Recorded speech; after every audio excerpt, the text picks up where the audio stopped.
Bonjour à tous, juste avant que cette vidéo ne démarre, je vous interromps quelques instants pour vous informer que ça y est, mes romans sont disponibles en format papier et en e-book sur la boutique Tellington. Vous pouvez également réaliser certains achats avec le Pass Culture et également vous procurer de l'abonnement en achetant certains packs de e-book.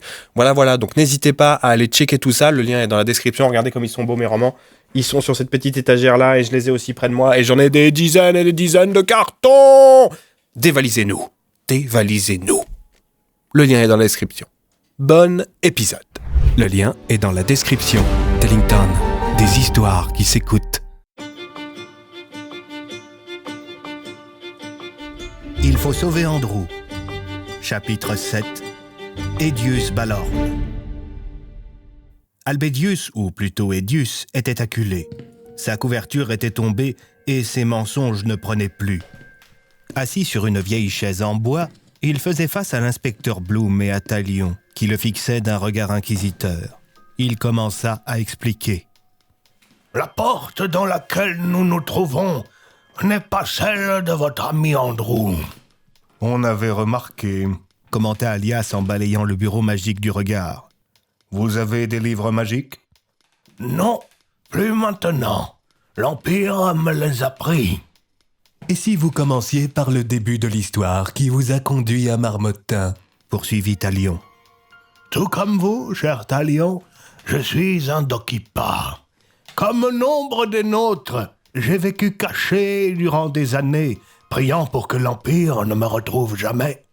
C'est à cette époque que j'ai créé le personnage d'Albedius Horn, le noble désargenté.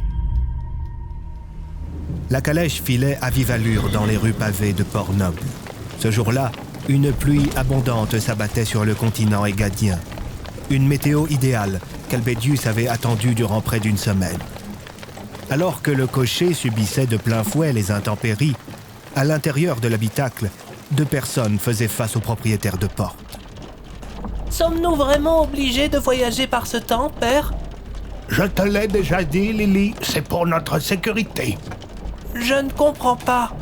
Quand il pleut, il y a moins de soldats impériaux dans les rues. Les réguliers préfèrent s'enfermer dans des tavernes plutôt que d'affronter la pluie. Lança un homme de petite taille, à moitié endormi, emmitouflé dans d'épaisses couvertures. Mais pourquoi ne pas utiliser la porte de père? Parce qu'elle ne sert plus à rien, cette foutue porte. S'énerva Albedius. Elle ne fonctionne plus. Mais père! Suffit! Arrête avec tes questions et tâche de te reposer avant que nous n'arrivions aux portes. Ne sois pas si dur avec ta fille, Ed. Elle ne comprend pas ce qui se passe, elle est trop jeune. Oh, je t'en prie, Georges, ne t'y mets pas aussi. Soudain, la calèche commença à ralentir. Déjà? Demanda l'ami du propriétaire de porte. Ce dernier ouvrit une petite trappe et s'adressa au cocher. Que se passe-t-il, Wilfrid? Je suis désolé, monsieur, mais il y a un embouteillage.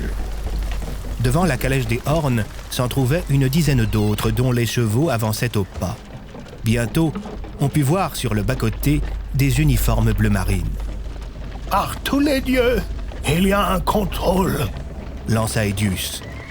Il se mit à trembler et sortit de la poche intérieure de son épais manteau 2 carnets de citoyenneté frappés du sceau de l'Empire. Bon, n'oubliez pas, poursuivit Georges en sortant un carnet vert de son manteau.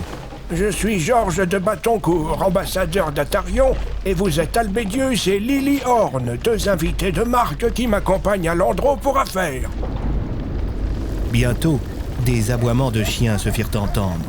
Les calèches se rapprochaient de plus en plus du point de contrôle. De l'une des voitures qui se trouvait plus en amont, on put voir sortir une famille complète. Les enfants pleuraient, tout comme leur mère qui suppliait les soldats de les laisser passer. Le père, lui, demeurait silencieux, le regard vide. On lui fit mettre ses mains sur sa tête et s'écarter.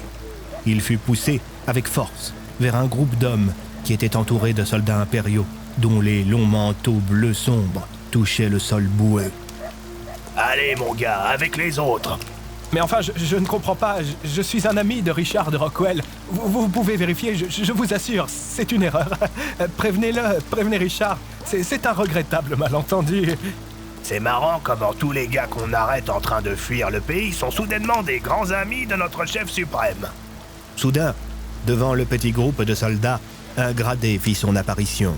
Bonjour, messieurs. Capitaine Railway, on vous croyait au chaud dans la cabine de contrôle. L'excès de confort nous rend trop laxistes. Lança l'homme en sortant une cigarette. Allez, mettez-moi tout ce petit monde contre le mur. Mais on n'a pas encore fini de les fouiller, monsieur. Vous les fouillerez après. Lança le capitaine avant de tirer sur sa cigarette.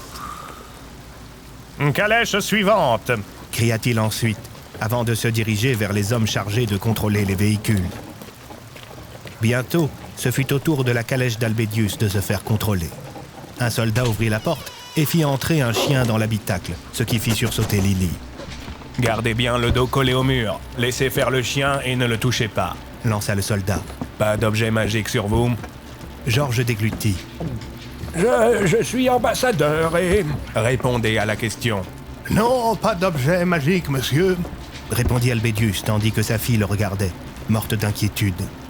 Avez-vous été en contact ou connaissez-vous quelqu'un qui aurait été en contact avec un objet magique ou un propriétaire de porte? Non, pas que je sache. Répondit Georges en tendant mollement son carnet vert ainsi que ceux de ses invités aux soldats. Ce n'est pas avec moi qu'il faut voir ça.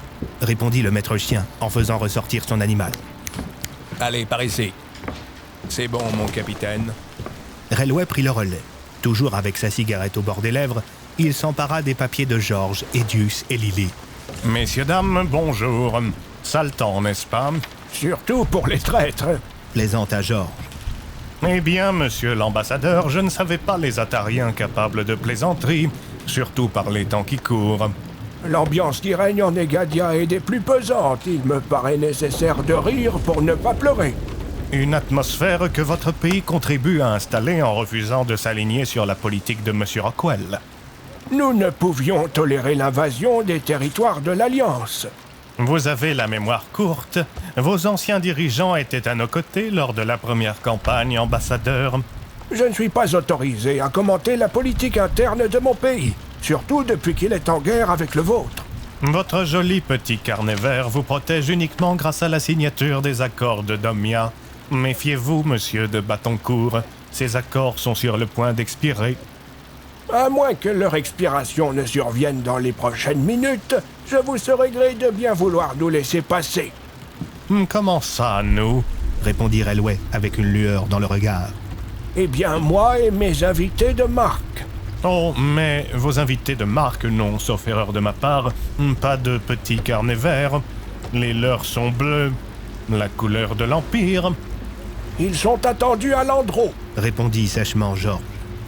Les citoyens de l'Empire ne sont plus autorisés à quitter le continent. Le décret a été signé ce matin. Enchaîna calmement Railway, en tendant un bout de papier à l'ambassadeur, qui s'empara de ses lunettes avant de le déplier.